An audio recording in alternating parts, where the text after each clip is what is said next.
Back in 1982, a short, sharp war was fought over a tiny group of islands way down in the South Atlantic.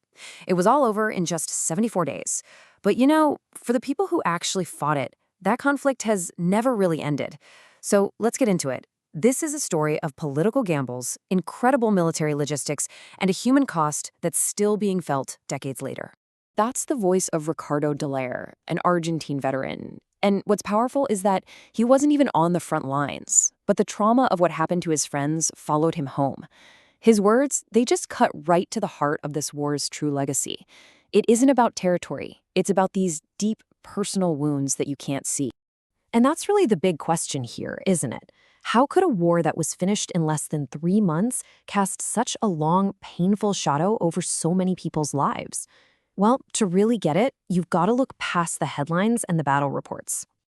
And that's exactly where we're going to start, with the aftermath. Because if you don't understand the human cost, you can't really understand the war itself. You see, when the soldiers came home, the fighting didn't stop for them. It moved inside. Post-traumatic stress disorder, PTSD.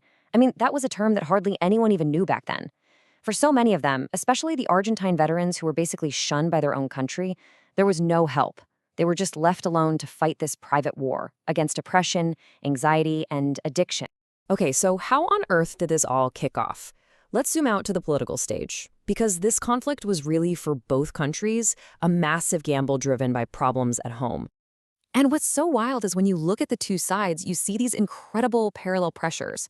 On one hand, you've got Argentina's military leader, General Galtieri.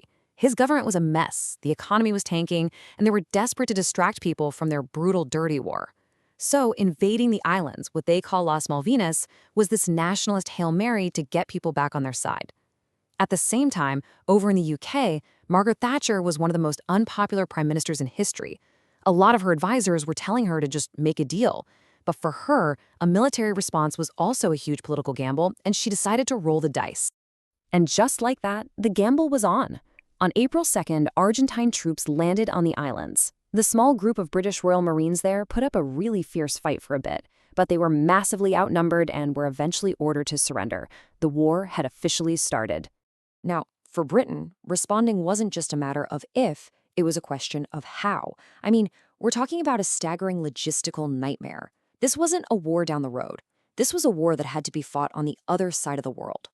I mean, just take a look at this map. It really puts into perspective the massive scale of this challenge. The British had to send an entire naval task force, thousands and thousands of miles from home, with almost no friendly ports anywhere along the way. Let that sink in for a second.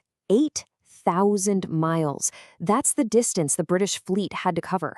Every single ship, every soldier, every bullet, every can of food had to be shipped all the way from the UK down to the South Atlantic.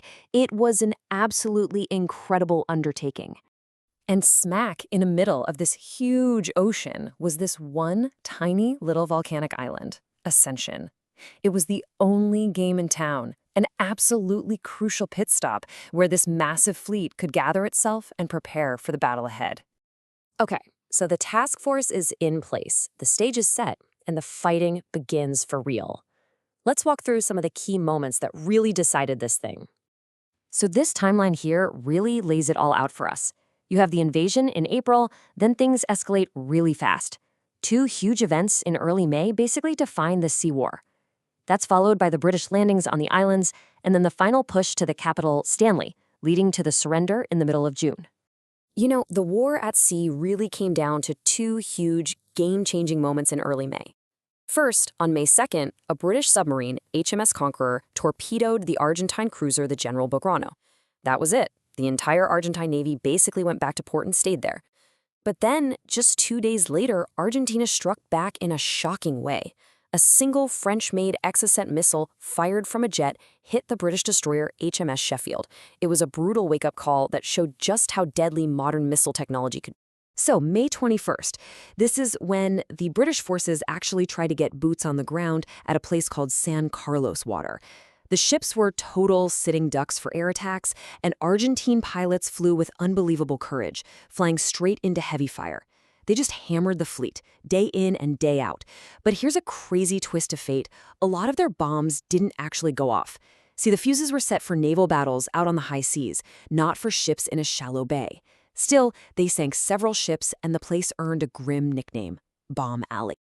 All right, so once they were ashore, it all came down to a land war. The final push involved a series of incredibly rough nighttime battles for the mountains around Stanley. And this is where another piece of tech became a real game changer. The British troops had much better night vision gear, which gave them a massive advantage in the dark. They fought these grueling, up-close battles for hills with names like Mount Longdon and Two Sisters, in some of the most intense fighting of the entire war. And then, on June 14th, it was over. The Argentine forces in Stanley surrendered. 74 days. But, like we said at the start, for the men who fought it, the war was a long way from being finished. And you can see here, the aftermath played out so differently for the two countries. For Thatcher, the victory led to a landslide re-election. For Galtieri, the defeat meant the total collapse of his military government. But for the soldiers on both sides, there was this shared trauma. The Argentine veterans got the worst of it, basically ignored by a country that just wanted to forget. Those hidden wounds festered. And tragically, it's believed that hundreds of veterans, mostly from the Argentine side, have died by suicide since the war ended. And this quote from a psychiatrist, Dr. Enrique Stein, it really hits home. 40 years later, the battle for these veterans' mental health is still going on. It's a problem for right now, born from a fight decades ago. The Falklands War lasted just a little over 2 months, but its shadow has stretched across 4 decades. It's such a powerful reminder that the real cost of a war isn't just measured in battles won or territory gained, but in the lives that are forever changed. It really makes you think, what is the true cost of any conflict?